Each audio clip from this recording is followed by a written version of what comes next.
નમસ્કાર, હું છું પ્રિયા અને તમે જોઈ રહ્યા છો જનતા કી જાણકારી ન્યૂઝ।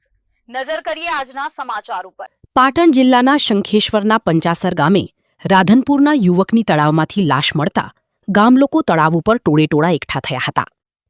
પંચાસર ગામના જાગૃત નાગરિક દ્વાર શંખેશ્વર પોલીસને જાણ કરતા પોલીસ ઘટના સ્થળે પહોંચી હતી અને સ્થાનિક તેરવૈયાઓની મદદથી લાશને બહાર કાઢવાની તજવીજ હાથ ધરાઈ હતી।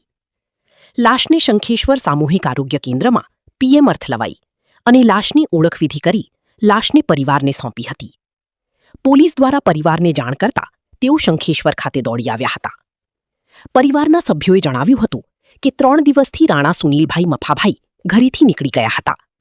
અમે શોધખોળ કરતા અમને જાણ થયેલી કે એક યુવકની લાશ શંખેશ્વર આરોગ્ય કેન્દ્રમાં લવાઈ છે। અમે તપાસ કરી જોતા એ લાશ અમારા ભાઈ સુનિલની હોવાનું જણાવ્યું હતું। પોલીસ શંખેશ્વર સામૂહિક આરોગ્ય કેન્દ્રમાં પીએમ કરાવી લાશનો કબજો પરિવારને સોંપ્યો હતો।